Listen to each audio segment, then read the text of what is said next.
Timnas Vietnam dalam kondisi yang buruk jelang duel lawan Timnas Indonesia di kualifikasi Piala Dunia 2026.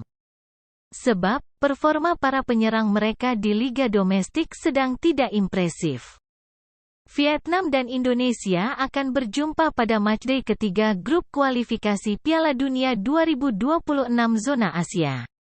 Kedua tim bakal berhadapan di Stadion Gelora Bung Karno, tanggal 21 Maret tahun 2024. Vietnam diharapkan menang, sebab mereka butuh hasil positif usai terpuruk di Piala Asia 2023. Vietnam harus menang untuk mencari momen kebangkitan dan membuka kans bermain di Piala Dunia 2026. Nama Nguyen Thanh Linh mustahil luput dari pembicaraan jelang duel Vietnam lawan Indonesia. Bomber 26 tahun itu mencetak 2 gol ke gawang Indonesia di Piala AFF 2022 lalu. Thanh Linh tidak beruntung karena mengalami cedera menjelang Piala Asia 2023 dan tidak dibawa ke Qatar. Thanh Linh juga belum tampil optimal saat membela Binh Duong di V1 League musim 2023-2024. Dia baru mencetak 2 gol dari 10 laga. Thanh Linh gagal bikin gol pada 2 laga terakhirnya di V1 League 2023-2024. Nguyen Van Toan juga punya catatan yang sama. Dia baru bikin 2 gol dari 9 laga bersama Nam Dinh di V1 League. Pham Tuan Hai, yang bikin 1 gol ke gawang Jepang di Piala Asia 2023. Meskipun nama-nama di atas tidak berada dalam kondisi ideal, pelatih Philippe Troussier masih punya beberapa opsi lain. Vietnam masih punya beberapa pemain yang bisa menjadi alternatif untuk membobol gawang Timnas Indonesia. Nguyen Quang Hai perlahan menemukan performa terbaiknya bersama Chong An Hanoi. Gelandang serang 26 tahun itu telah mencetak 4 gol dari 8 laga di V1 League. Selain itu, Vietnam juga punya senjata rahasia saat situasi bola mati pada diri Bui Hoang Viet An. Ya memang saat ini kondisi timnas Vietnam di kubu Vietnam ini kondisinya lagi menurun ya, dan banyak masalah-masalah yang menerap kubu Vietnam ini. Dan memang setelah pelatih sebelumnya yang dari Korea Selatan itu Park Hang-seo berhenti, itu memang ada banyak perubahan di Vietnam. Penurunan permainan di Vietnam itu ngaruh banget tuh ketika Park Hang-seo itu tidak menjabat lagi sebagai pelatih timnas Vietnam. Memang ini merupakan keuntungan besar nantinya ya di kubu timnas Indonesia di leg kedua, di pertandingan ketiga ya dan keempat nanti tanggal 21 dan 26 Maret kalau nggak salah. Karena memang Vietnam ini ketika saat ini ya, ketika dia bermain di Piala Asia itu jomplang sekali ketika terakhir kita kalah sama Vietnam di Piala AFF tahun lalu ya. Kita saat itu Indonesia kalah di semifinal dengan agregat 2-0 ya. Di kandang kita 0-0, di kandang Vietnam itu kita kalah 2-0. Perbedaan jomplang itu saya lihat ketika di Piala Asia kemarin ya, itu perbedaan sangat jomplang banget dalam kualitas ya. Pemain-pemain naturalisasi yang saat ini bermain itu mengindikasikan memang Vietnam ini kalah kelas dengan timnas Indonesia pada dasarnya. Memang di tahun lalu tuh memang sudah ada ya pemain naturalisasi yang bermain seperti Jordi Amat dan Elkan Bagot, namun itu kurang berdampak ya. Walaupun memang secara permainan di tahun lalu itu ketika semifinal Piala AFF itu Indonesia di pertandingan pertama di GBK itu sebenarnya bisa menang. Karena memang kualitas pemain lokal kita yang kurang ya. Itu gue ingat depan gawang si Witan tuh tinggal nyeplosin doang nggak gol. Ada lagi siapa tuh, Hansamu atau siapa tuh, depan gawang juga nggak gol juga.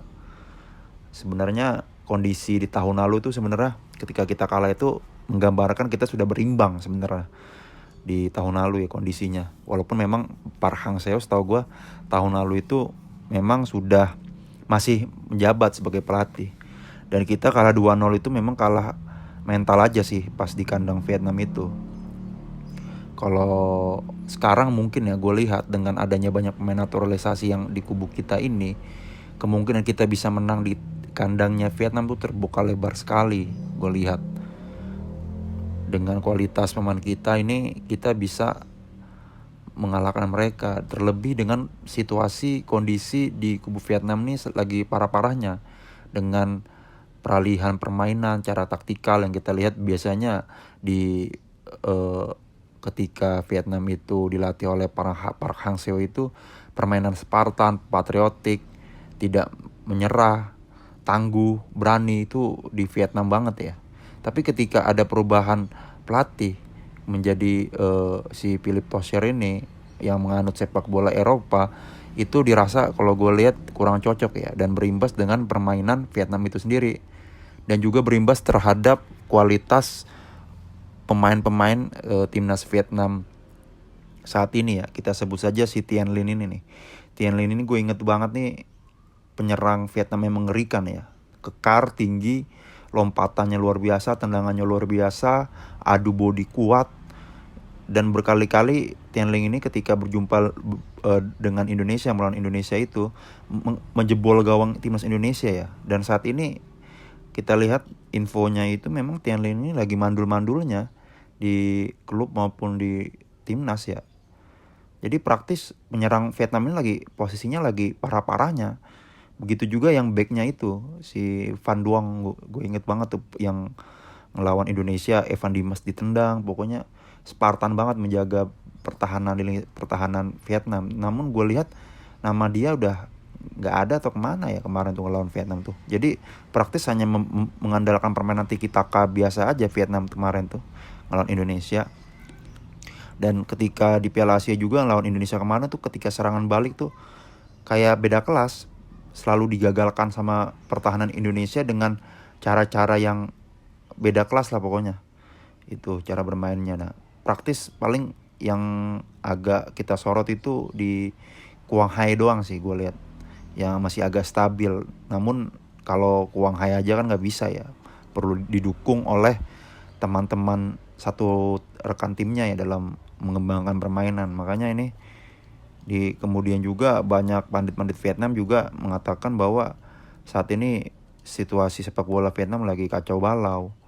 Jadi mereka sudah ini ya was-was banget ketika bertemu Indonesia. Bahkan gue dengar target mereka itu hanya imbang di kandang tandang ya. Jadi otomatis kalau imbang itu kan peluang Vietnam untuk lolos makin besar. Indonesia masih ketinggalan 2 poin ya kalau skornya nanti draw 2 leg ya, baik di kandang Indonesia maupun di tandang Vietnam. Nah makanya itu gue bilang sih saat ini Indonesia harus memenangkan pertandingan ini ya, 2 pertandingan ini, karena membuka lebar untuk lolos ke babak ketiga, sekaligus Indonesia menyegel tiket di Piala Asia nanti ya di 2027 ya. Otomatis tuh kalau misalnya Indonesia lolos di Piala Asia, di pra Piala Dunia ini lolos ke babak ketiga, seluruh tim yang bermain di babak ketiga pra Piala Dunia 2026 itu akan lolos ke Piala Asia 2027 tanpa embel-embel kualifikasi kayak Indonesia kemarin ya, harus bertarung di kualifikasi. Jadi bisa lebih fokus ya Indonesia ini. Makanya ini gue harap nih kalau ada Tom Haye dan Ragnar ada, wah udah semoga Vietnam ini bisa dilibas segera ya, dengan kemampuan mereka, superioritas mereka itu. Kalau kita cara bermainnya kayak Australia kemarin dan sudah mulai ada pengalaman dalam permainan, gue rasa kita bisa dapat 6 poin ya, baik di kandang nanti tanggal 21 Maret maupun di laga tandang tanggal 26 Maret di Stadion Vietnam nanti. Oke, terima kasih.